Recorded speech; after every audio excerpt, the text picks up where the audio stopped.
तो भाई आज बिग बॉस के घर में एक नया राजा बनने का टास्क हुआ जिसमें सुम्बुल थी, शालीन भैया थे एंड प्रियंका एंड अपने प्रियंका है तो अंकित, ऑब्वियसली नाम तो साथ ही याद होना चाहिए मुझे, कैसी बातें कर रहा हूँ मैं। सो ये 4 लोग थे जिनके बीच में मुकाबला हुआ, जिसमें सुम्बुल ने आज जो जिस तरह से बेहतरीन परफॉर्मेंस दी, वो रानी तो नहीं बन पाई बट उन्होंने टास्क जिस तरह से उन्होंने खेला और जिस तरह से उन्होंने जवाब दिया जब उनको निकाल दिया गया या फिर जब बिग बॉस ने उनको संचालक बनाया, उसके बाद जो उन्होंने जिस तरह से फैसला लिया, वो अगर जिस तरह से आज खेली हैं उस तरह से अगर वो रेगुलर रहें, सिर्फ वो ऐसा ना हो कि सिर्फ टास्क में इस तरह से एक्टिव रहें, हर चीज़ में इस तरह से अगर एक्टिव रहें तो भैया मज़ा आ जाएगा। जिस तरह से उनकी ऑडियंस उनसे एक्सपेक्टेशन रखती है, भाई इतने ऑडियंस उनके इतने फैंस हैं, जितने एक्सपेक्टेशन रखते हैं वो अगर वैसे खेलेंगे तो भैया वो तो उनको जीतने से कोई नहीं रोक सकता है। तो शुरू से टास्क की बात करते हैं। तो सबसे पहले ये 4 लोग थे जिन्होंने, इनमें से यहाँ 3 लोगों ने प्लान बना लिया था कि हम पहले सुम्बुल को निकालेंगे, बट शायद शालीन भाई के दिमाग में कुछ और चल रहा था तो वो थोड़ा प्रियंका का भी खराब कर रहे थे क्योंकि उनका दिमाग में कुछ और चल रहा था। शायद वो सोच रहे थे अंकित या प्रियंका में से किसी को एक को निकालें। तो बट उन्होंने, जब उनके पास चांस आया, वो जीत गए कि हाँ भाई शालीन भाई जीत गए, तो उनके पास बिग बॉस ने बोला भाई चांस है आपके पास, तो किसी और को, शायद टीना या प्रियंका में से, सॉरी अंकित या प्रियंका में से किसी और को करने जा रहे थे। बट टीना मैडम ने आगे पीछे से बोला कि संभुल संभुल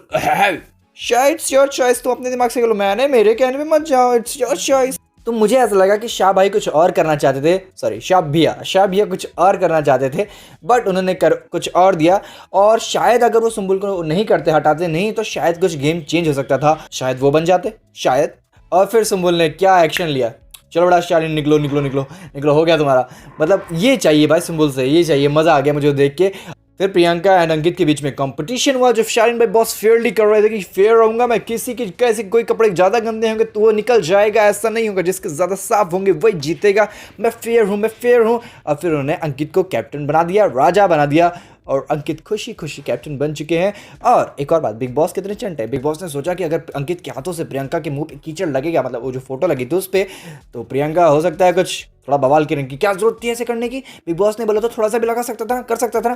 बिग बॉस ने सोचा, लेकिन ऐसा कुछ खास हुआ नहीं। और जब अंकित को रूम डिवाइड करना था तो अंकित से गलती हो गई, उन्होंने साई सर को अपने रूम ऑफ 2 में रख लिया प्रियंका के साथ, जो कि ठीक है, मैं मानता हूँ कि साई सर ने 2 बार बचाया, लेकिन प्रियंका ने जो रीज़न दिया था वो भी सही है कि भाई हाँ साई सर ने तेरे को इस रीज़न से बचाया था, अब तू यहाँ पे तेरे को सौंदर्य, या फिर सौंदर्य ने किया इसलिए सौंदर्य को बचाना चाहिए, या फिर अर्चना को भी बचा सकता था, इनकी टीम में तो ये लोग हैं, बट सौंदर्य को ज़्यादा बचाना चाहिए कि सौंदर्य ने तेरे लिए बहुत कुछ किया, तो उनको होना चाहिए, जिससे सौंदर्य नाराज़ भी थी और वो दुखी थी, और उसके बारे में भी बातें हैं, लेकिन अंकित से वहाँ गलती हुई, अंकित ने भी ये रियलाइज़ किया। और एक बात बहुत सही बोली थी, आई थिंक प्रियंका ने बोली थी ये बात कि अगली बार अगर कैप्टन बनता है तो इन्हीं दोनों के बीच में होगा, यानी साई सर और प्रियंका के बीच में। तो अगर ऐसे रखते कि यहाँ पे अर्चना या सौंदर्य को रख लेते प्रियंका के साथ, तो अगली बार कैप्टन भी इन्हीं की टीम का ही बनता। बट ये अंकित से गलती हुई, अंकित ने बात समझा, उन्होंने बोला कि मैं उस समय दिल की सोच रहा था, दिमाग नहीं लगाया मैंने, वhatever। तो फिर उसके बाद सौंदर्य वाली बात आते हैं, सौंदर्य थोड़ी नाराज़ थी और जनवन, जो सीधी सी बात है, नाराज़ होना चाहिए, और क्योंकि यार देखो बिग बॉस बोलते हैं अपने हक के लिए लड़ना चाहिए। जैसे कि हाँ, बिग बॉस ने निमृत को बुलाया, बिग बॉस ने निमृत को बुलाया कि भैया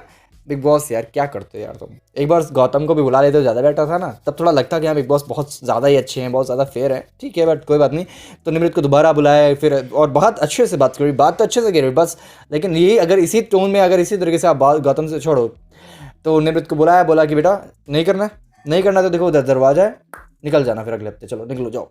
तो ये बिग बॉस ने सीधा सीधा बोल दिया। बिग बॉस ने निमृत को समझाया कि अगर तुम्हें नहीं लिया, नहीं चूज़ करते हैं, तुम हमेशा रह जाती हो, साहिल सर तो अपना तो देख लिया, अपने टीम का अपना बच गए, और तुम्हारा क्या ये वो, और तुम्हें अपनी आवाज़ लानी चाहिए कि भाई मुझे गलती हो, क्यों भाई मेरे को टीम में क्यों नहीं लिया, मेरे को क्यों नहीं सपोर्ट किया, वट जो भी चीज़ है,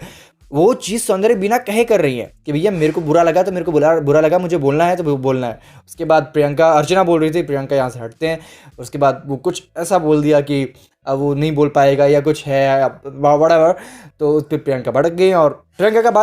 की बात थोड़ी सही थी, क्योंकि प्रियंका को इस बात में डांट पड़ती है, बट यार प्रियंका को ये बात समझनी पड़ेगी,